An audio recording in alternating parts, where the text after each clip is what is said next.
वियोजन अभिक्रिया या अपघटन अभिक्रिया, जैसा कि नाम से पता लगता है वियोजन या अपघटन का मतलब होता है टूटना। यानी कि जब कोई एकल अभिकारक हो और उसको हम किसी के प्रभाव से, चाहे वो ताप का प्रभाव हो, चाहे वो विद्युत का प्रभाव हो, और चाहे वह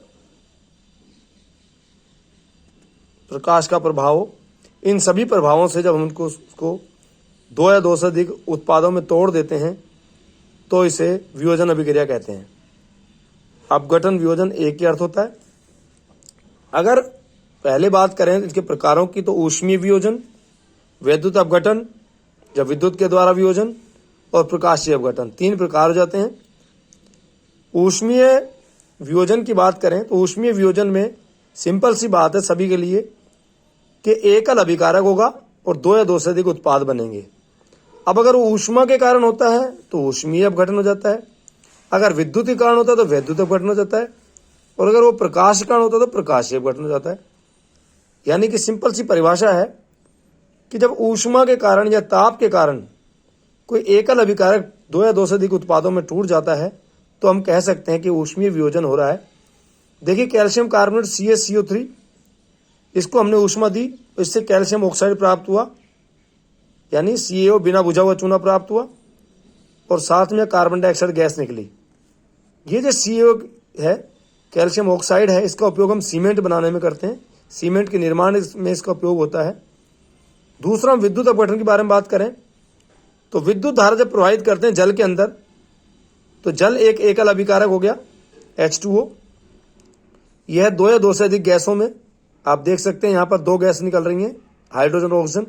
दोनों गैस निकल रही हैं, यानी कि जल का अपघटन हुआ और दो गैस प्राप्त हुई, यानी एकल अभिकारक और दो उत्पाद मिल रहे हैं, और विद्युत धारा कारण हो रहा है इसलिए विद्युत अपघटन हो गया। तीसरा, प्रकाशीय अपघटन की बात करें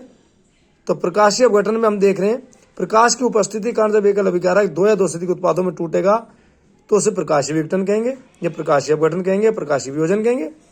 आप देखें पहला AgCl का एग्जाम्पल दे रखा है। यहाँ AgCl जो अपना सिल्वर क्लोराइड है, इसको हमने सूर्य प्रकाश दिया तो सिल्वर अलग हो गया, क्लोरीन गैस निकल गई इसमें से, यानी कि एकल अभिकारक और दो उत्पाद सिल्वर क्लोराइड। इसी प्रकार सिल्वर ब्रोमाइड AgBr की बात करें तो AgBr आप देख सकते हैं, AgBr में Ag अलग और Br अलग, यानी ब्रोमीन जो गैस अलग निकल गई, और सिल्वर ब्रोमाइड को गर्म किया, सूर्य के प्रकाश में हीट दी, यानी सूर्य के प्रकाश में डाला, तो इस प्रकार ये जो सिल्वर ब्रोमाइड हम देखा, सिल्वर ब्रोमाइड का हम उपयोग करते हैं श्याम श्वेत फोटोग्राफी में, यानी जो ब्लैक एंड व्हाइट फोटोग्राफी होती है उसके अंदर सिल्वर ब्रोमाइड प्रयोग में लिया जाता है। इसी प्रकार हमने देखा विद्युत अपघटन में, तो यहाँ भी नोट करेंगे बात को कि हाइड्रोजन जो गैस है उसका जो आयतन होता है वो ऑक्सीजन की तुलना में दुगना होता है, क्योंकि यहाँ पर जो है हाइड्रोजन के 4 परमाणु दिखाई दे रहे हैं आपको, और यहाँ पर 2 परमाणु हैं, या एक अणु और 2 अणु बोल सकते हैं यहाँ हाइड्रोजन के। इस प्रकार हम कह सकते हैं